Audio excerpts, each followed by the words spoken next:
Well, World of Watercolor Month 2022 has ended, and I know it's on Sunday that it actually ends, but I'm finished drawing all the drawings, so I just wanted to do a flip through of all the 31 drawings. And since it's going to be a flip through, I was thinking about just flipping through this whole journal, because I did my challenge in this homemade journal made out of wood pulp paper. I don't like it a lot. I haven't used it a lot. So it goes way back to 2019. And it's been annoying having it on my shelf as an open, not finished journal for month after month after month. So now I'm flipping through it because it's actually quite funny to see if I can remember what happened in this journal. This is from September 2019, where a lot of girls had bought this animal acrylic book, and it was Debbie Epps, Kathy Burke, Colleen Scrapchick, CK Art, and Beth Schuler, me, and who else? I'm missing someone. But we actually painted on live streams. We painted along in this book. And I'm pretty sure that this dog is one of those images.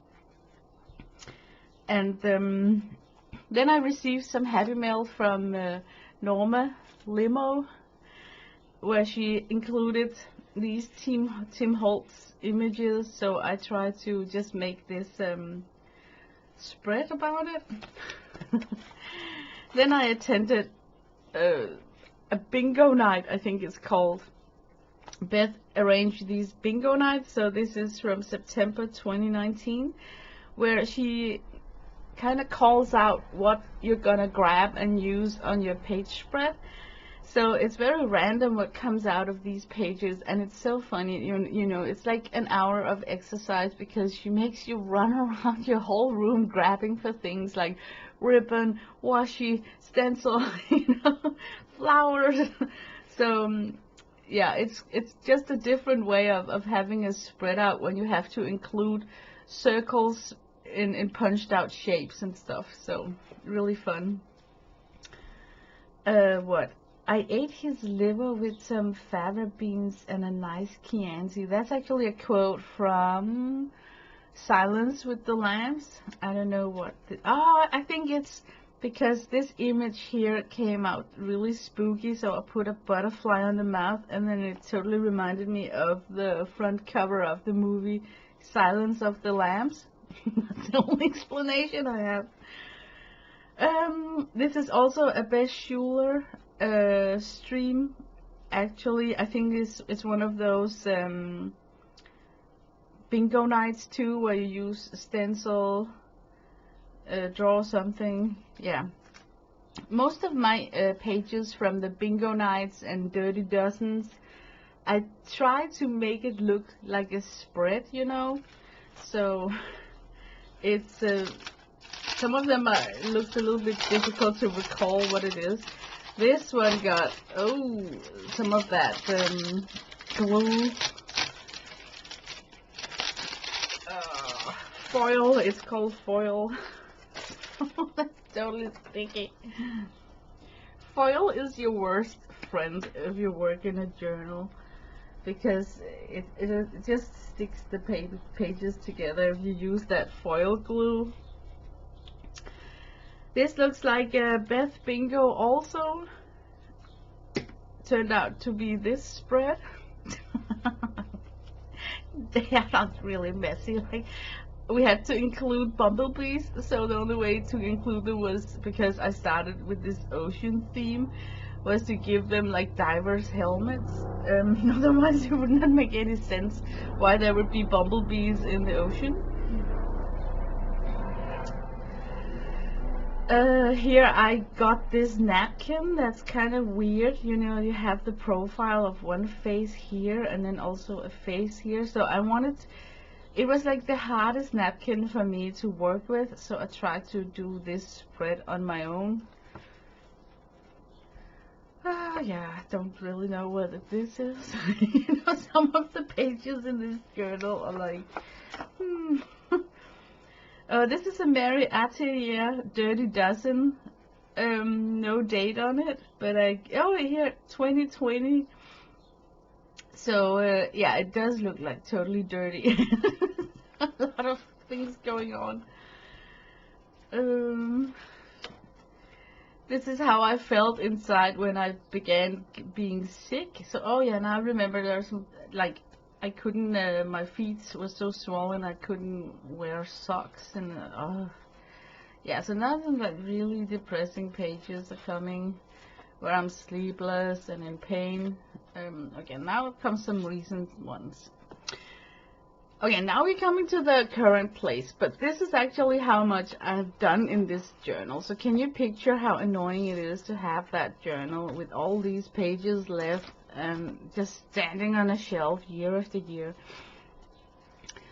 This is pastel, no, this is oil pastel stick. I painted this month, and this is a tutorial from Joseph Sibukovic. No, that's not him. Oh, what is his name? Okay, I followed some tutorials. Yeah, his name is Leron Yakonsky, and first I did these two this month. By watching him paint from his YouTube videos, and then I really like that, you know, the way you work with the edges and the shadowing and stuff. So I wanted to redo this one, so I did it on a better paper. Yeah, it's a little bit wonky, but I really like the look of that really bright contrast with the very dark background, so that turned out really likable. This month Kathy Arbor talked about pencils, so I made this graphite drawing while she was talking about her pencils. And now it comes to some of the pages that are including the World of Watercolor Month. I clashed as many prompts together on one spread to save time, because on some days I actually didn't have enough time to do a full spread for each prompt. So it still counts, you know. As long as you've been dipping your brush, I think it counts. Let me get this graphite off my fingers. Okay, this is the prompt Rest, and also the prompt Drift, where I have Wilson from Castaway drifting away into the horizon. This was the prompt Group, and I just took a lot of, and I know it looks like condoms or something when it's white. So I tried to like, give it another shape up here. But I just took some stickers and put eyes on them. Yeah, but it was actually really relaxing doing this spread. I know it looks like really childish, but it was one of those relaxing spreads where you're watching something and then just sit with no brain and just color in some shapes. This is Record, the prompt Record, and I remember buying my first vinyl album from a Danish record store called Accord, and I even got their business card. So yeah, that was just given for me that it should be my first B.B. King record.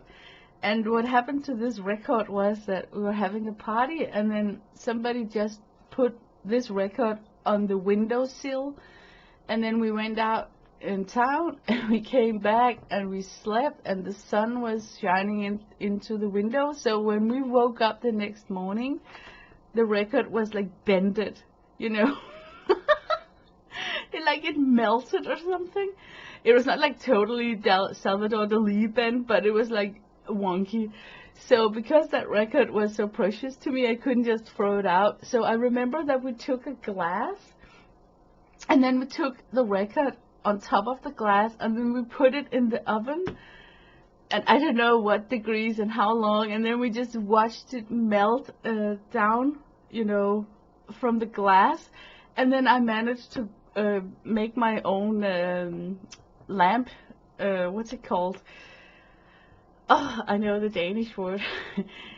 Yeah, I created a screen for my lamp because it has this hole in the center, so it just fits perfectly, and then you can put the, you know, that steel metal from the original lamppost in there. So yeah, that was quite fun, you know, a record that just kept on giving, I guess.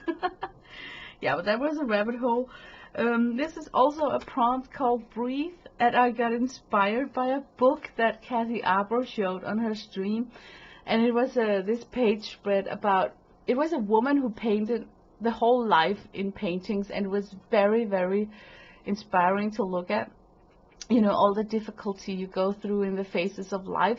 And one of them was having a family and getting kids and being in that chaotic state where you just want to check out, you know, like the animals in the house are crapping on the floor, and everything is a mess, and the laundry piling up and dishes undone, and then hubby is coming home expecting dinner and a clean house, you know.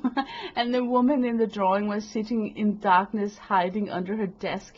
So it inspired me to do this drawing here when the prompt was Breathe, where she's sitting underneath her desk with a lamp. And also I wanted to practice. There's always something you can practice in this World of Watercolor Month. You know, if there's something you're struggling with, perfect opportunity to add it into your pages. I wanted to practice when you have light source in a very dark room, how do you paint it with watercolor? So that's why I'm having fun with these shadings of the yellow on a dark basket, you know, yeah. Yada yada. Here I had a busy days, so I clashed together some prompts. First I made this ceremony, which is inspired by just a wedding ceremony from India, where they got these saris that are gilded and totally decorated. So I broke out the shimmery paint. You cannot have a watercolor month without using your shimmery watercolors. I know it doesn't really show up on camera, and on Instagram I try to take pictures of this sort of in the dark, so it really would show up on Instagram. But yeah, I got this ceremony here, and I really love the expression in his face, like, you know, taking his bride to the altar, and her hands looks funny, and it's because they are drawing their hands. They are centangling on their hands with the pigments. Okay, and then this is a prompt ribbon, and another prompt just saying gold. So yeah, like you can see, some prompts I'm like really expressive, and then others are just like, and then it's done. So, and this is the reason why I'm doing flip through of everything that I did this month, because it's a journal that's combined with things that has nothing to do with the watercolor month. This is inspiration from Kathy Arbor. Sent me a picture of how you can do a collage using layers, where you start with blocks of colors in the background. So I wanted to remember that because I'm not really good at collaging. So I just did a quick collage of that technique, because it will always remind me of you know, that you can actually use blocks of color to start and break up the white page, and then put your ephemeras on. So yeah. And here I'm outdoor sketching, and this is a person sitting on a fence made out of bricks. I think I showed this page spread a ton.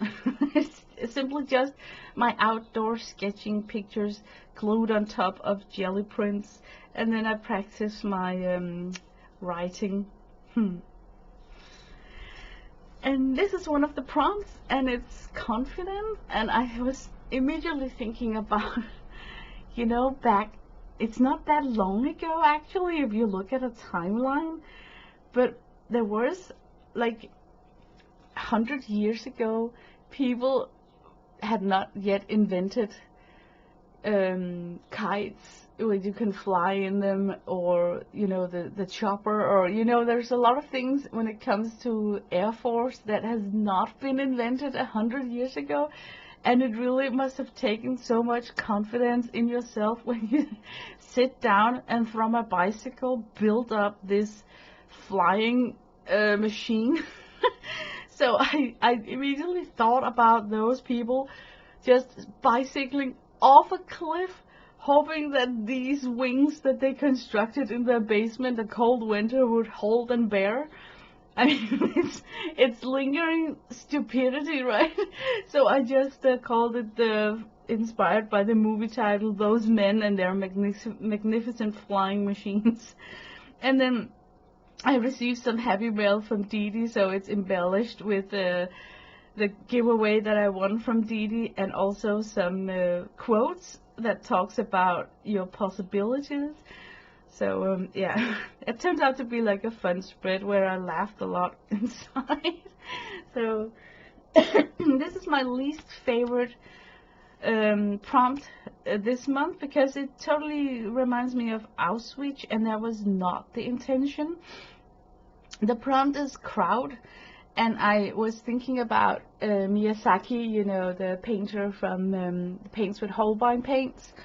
So I was picking a palette that reminds a little bit of Holbein watercolor. I don't really have any, but I was using the Miyazaki color palette, you could say, and wanted to make this page spread where you use that generic, like there is a generic color scheme with that blue cerulean sky, red objects, dark colors, like a tunnel into something, you know. But yeah, this prompt is called Focus, and I really enjoyed working with those where you take the background into the forehead with no line work, you know. So yeah, that was fun. This is, I don't even know, the chicken lady. You know, as soon as I see words like chicken lady, then I think it must have been a stream where Colleen and Kathy Burke were involved or something. But I think it's old drawings. These look like Inktense adventure or magicals. Oh my god, I actually think it is magicals. I can see that there is this shimmer residue, but she looks like scary, you know. So the prompt here is silver, and this prompt is aerodynamic. And then I glued in this page where I worked on this prompt called Pride, and this prompt was Wave. I think it's better if you turn it like this. So yeah, so some of the prompts are like really strange. I like this a lot. It's a double prompt of cheer and dance. So yeah, I love this a lot.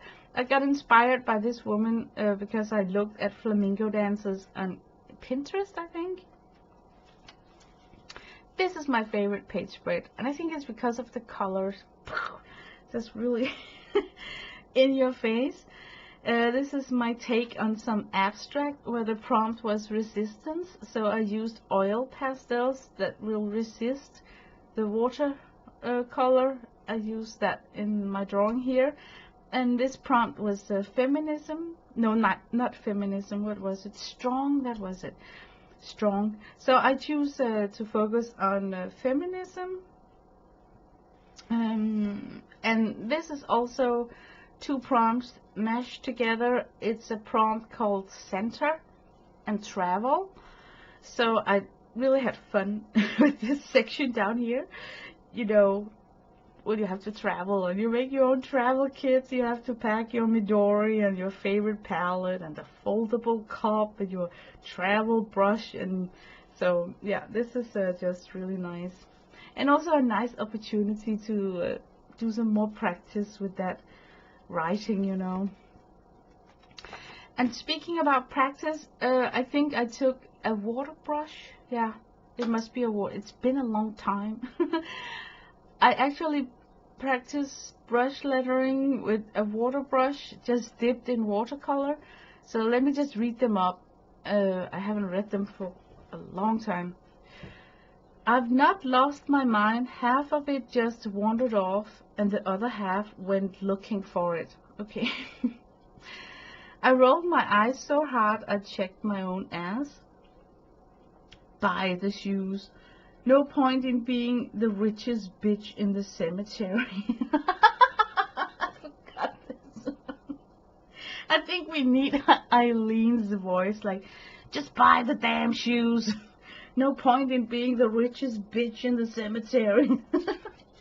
That was a fun one. Nothing makes a person more productive than last minute. Oh my God, ain't that the truth? And here I'm just like, hello, live, love, sleep, work, get paid every day. That's not even a quote. I just think that I'm practicing. The boss asked, why are you late? Me. Someone told me to go to hell. I couldn't find it at first, but now I'm here. My therapist told me that a great way to get rid of my anger is to write letters to the people I hate and then burn them. I did that, and now I don't know what to do with the letters. Oh my God, that is so stupid. This is a question for the Alexa. Remind me what the hell I came into this room for. Okay, and then back to the watercolor month. This prompt was called Fast. I was totally thinking about those, you know, those air shows where you see smoke coming out of the jet and the flying formations. So I was thinking about using bumblebees and then, you know, trying to illustrate that fast movement with colors. So this is 2 prompts in one, passion and time, and it's yeah, it's a little bit out there, you know, a bit strange.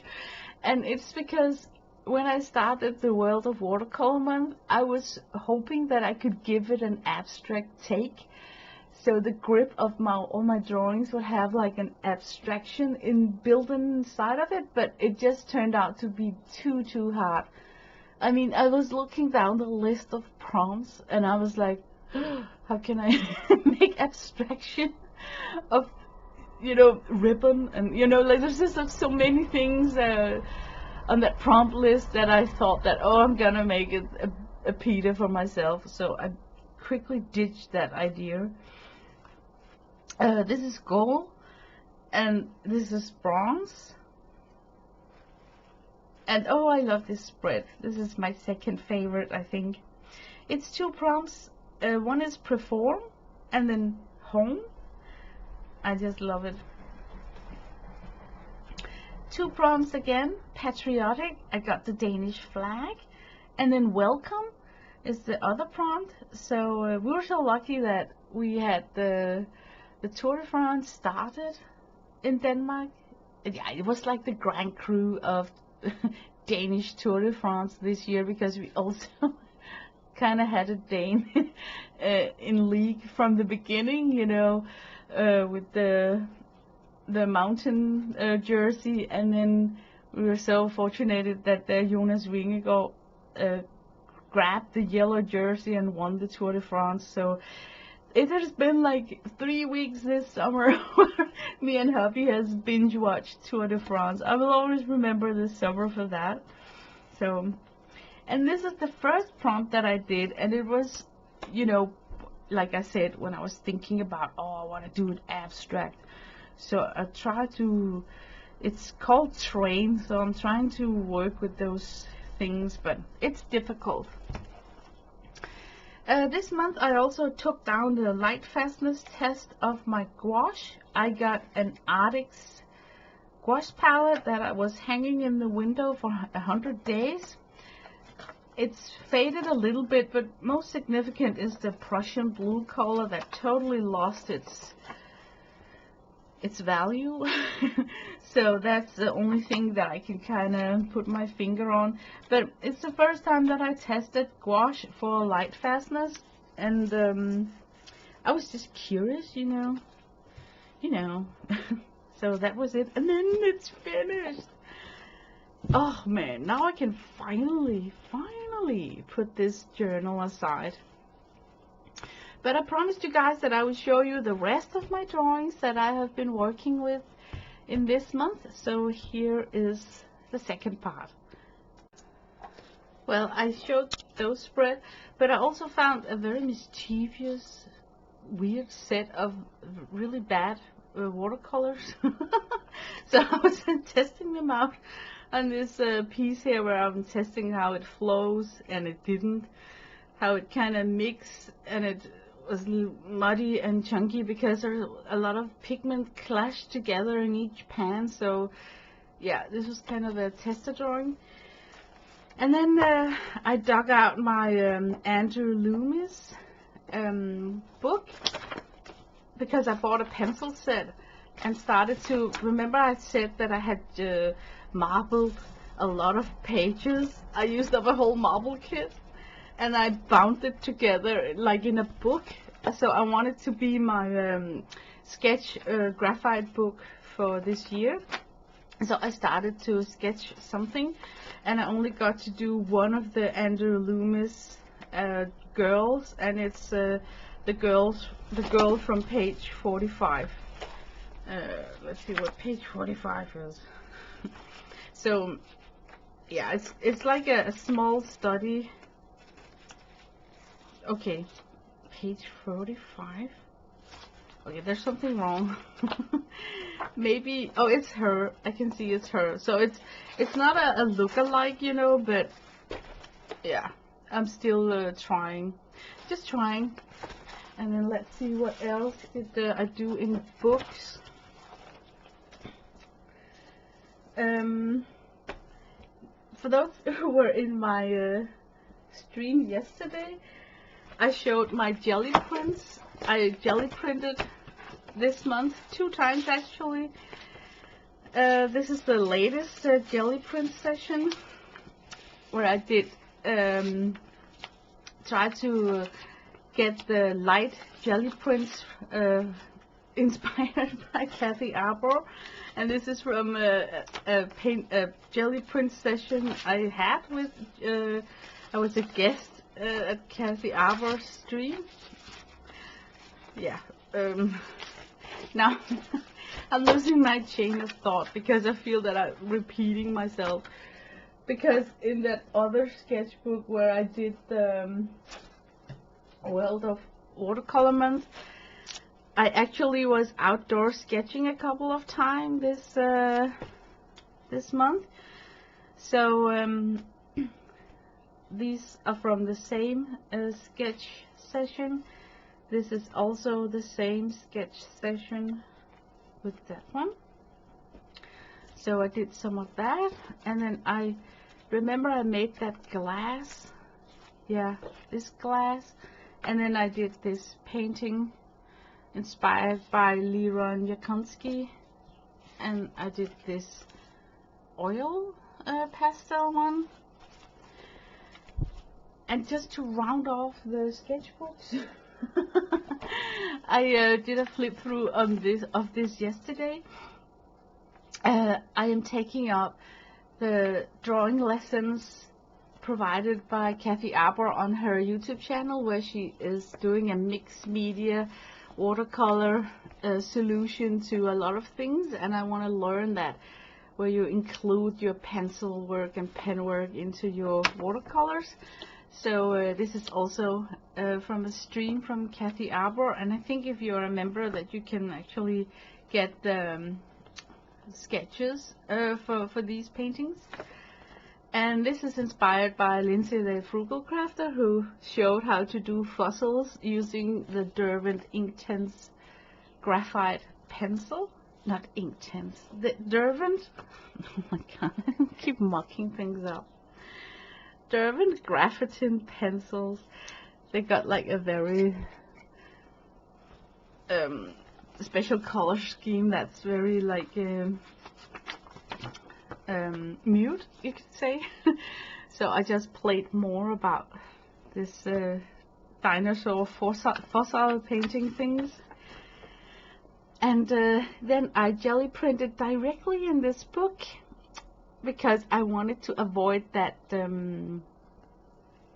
pasting thing that's happening where you have to glue in the paper afterward. And the last thing I did was trying to play with that negative painting. So if you have the Daphne's Diary magazine, I have this magazine, and inside was this die cut that you could push out. So I simply just pushed out that die cut because I think it would be perfect for the jelly plate. So, and before I mess it up with paint, I just outlined her on a jelly print, and then with watercolor gave it a different color in the background. And what I love about this is how I was able to go all the way to the edge, because as you can see here, when I jelly print, the width of my jelly plate is not the width of my sketchbook. So you either have to wing it like with these wings here to get them outside, or you have to use stencil work to kind of put something in that white margin. But I really love the white margin because it kind of shows that very interesting crusty bit edge that gel printing can produce. So here I was testing what happens if you just use watercolor, and I think it looks nice. You know, the way that it's becoming a full page. So I tried it once more time, and I just used a stencil from Jane Davenport that I laid down on the jelly print, and then just continued the line work. So I really think it's a fun way of using your gel prints, where you preserve your favorite parts that are left untouched and uncolored, and then just work on the parts that you want to hide. So I still got these pages left that I gel printed to work with, and I glued in these two of, this is just a cleanup print with buff titanium, and I think I will try and work on top of this with gouache. Yeah. So, but that I think was the sketchbook thing, and now it comes to, I've been working in poster size also this month. But before I jump to that, I want to show this canvas. I want to show it up close because I think it's very interesting texture to look at. Yeah, it's big. Can you see how big it is? Well, it's a big canvas. I'll show it later on so you can see it in full size. But I really love the way that I used stencils, and then I used the color shift paints, and then I used my spatula and a lot of texture paste. So I achieved this very, very likable grungy texture, and then I brought it all the way to, you know, the edge with the stenciling. So it looks it looks very nice. I like it a lot. But let me try and see if I can film some of my bigger posters so you get a full view of the thing. Yeah, here it is in full view.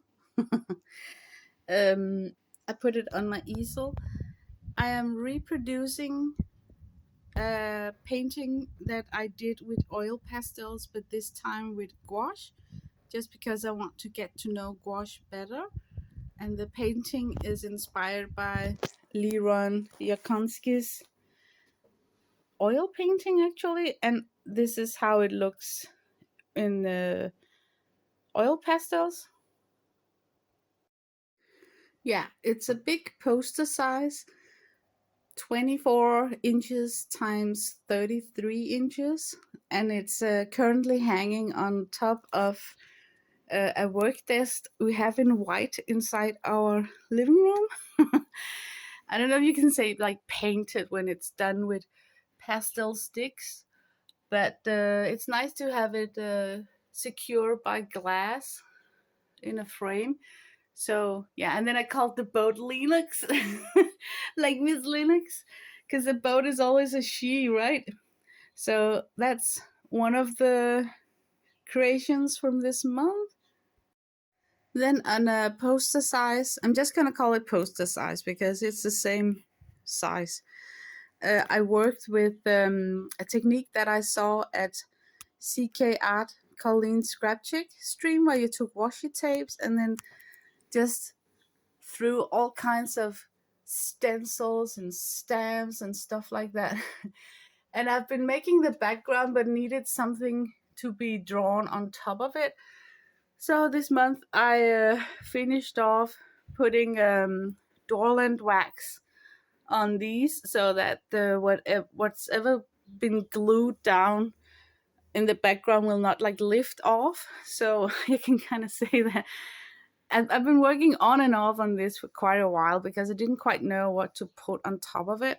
But I really like that splatter texture. I mean, there's a lot of very likable areas uh, of interest in this sheet of paper. This is a portrait size, portrait style, and I also did a landscape style of this technique. And this is the landscape size of the same poster site with the technique, where I'm still using my iconic Wise Aunt figure to go on top. And I really like, the transition of the background color into her shirt right there. I love that some of the areas are kind of transparent, showing the pattern, what's going on in the background. Yeah, just a wonderful mess. All these are not washi tape. It is pattern paper, and then occasionally a stripe of washi here and there.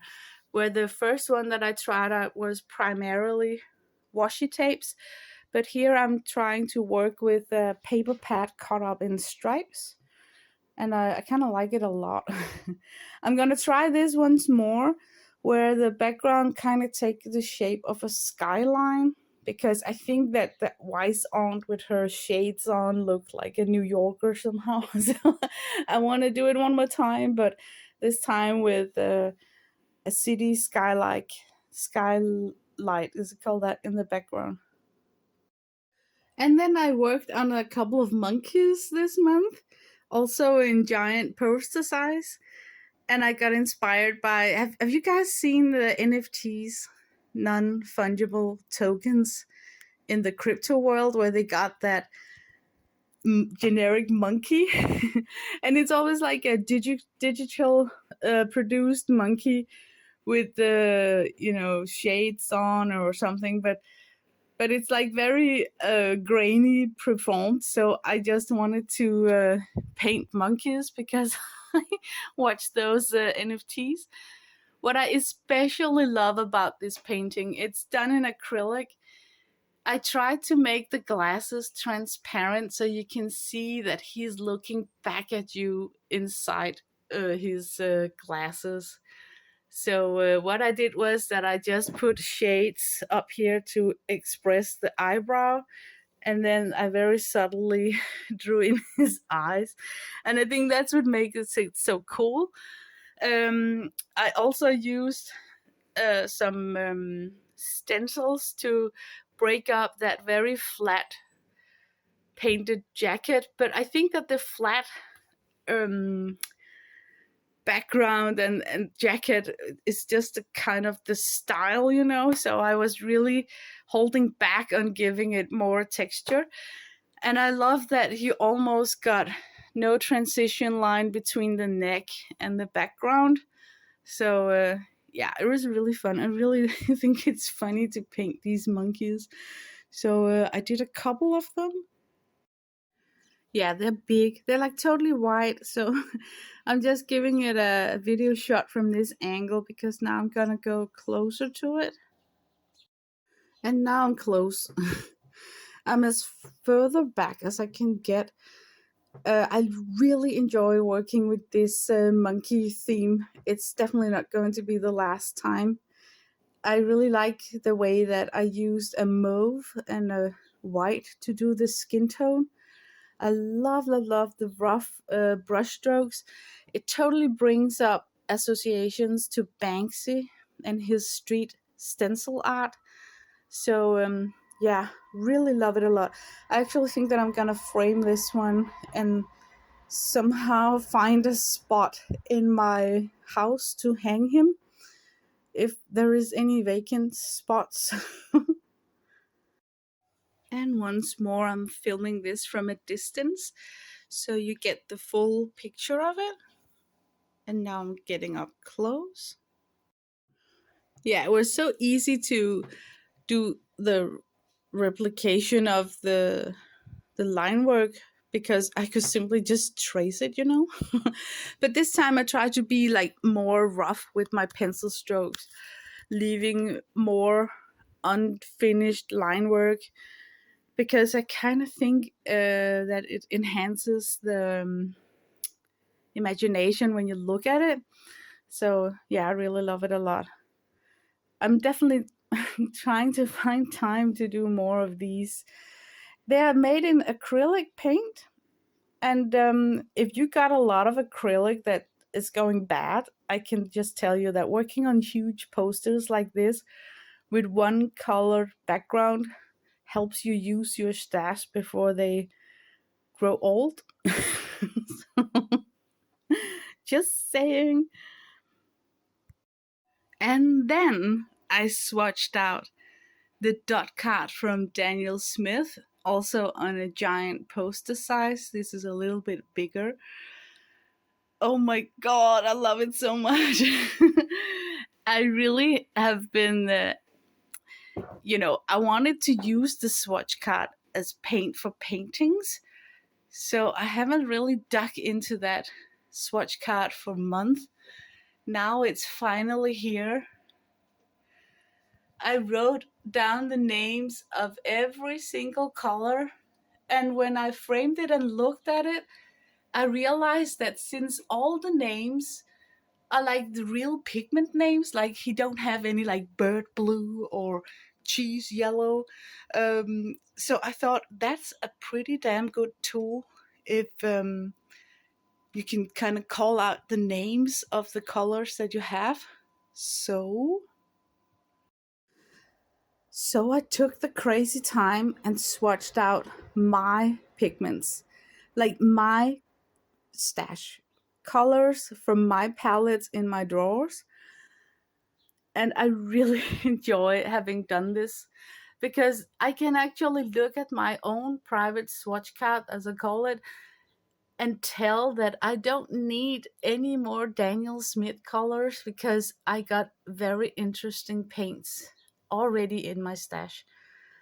So this was time well spent. Learned a lot, but oh man, what a what a huge project! But I think it was worth it. It now hangs behind a door in another room because I don't want it to get exposed to light. So these colors can stay as true as they can. Um, in in an area that doesn't receive a lot of sunlight. And last but not least, my vision board poster. I think it's filled out now. I painted in the last thing this month, which was about the Tour de France. And what else? I think something about Oh yeah, the World of Watercolor Month got its own little space down here. So, and with those two additions, maybe three with some surfing from my hobby, I think. I'm not sure. Oh yeah, we had an experiment on the lawn. We wanted to give courtesy to all the bees and insects, so we had no lawn mowing going on from May until July, and it was so crazy in the end. The grass was so tall. So, yeah, I think we're gonna do it next year also because we really boosted up the diversity of insects and butterflies and whatnot in our garden, and we had so many birds coming feeding from the lawn alone. I think the lawn hosts a lot of insects in their food chain.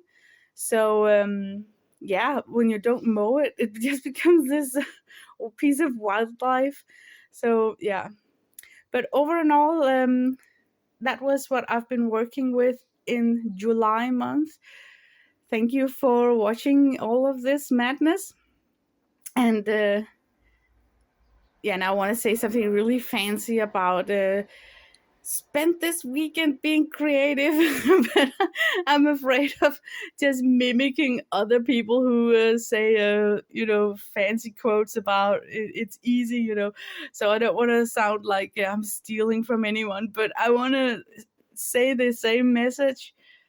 Grab your brush, your pens, and then just start making some colorful sheets.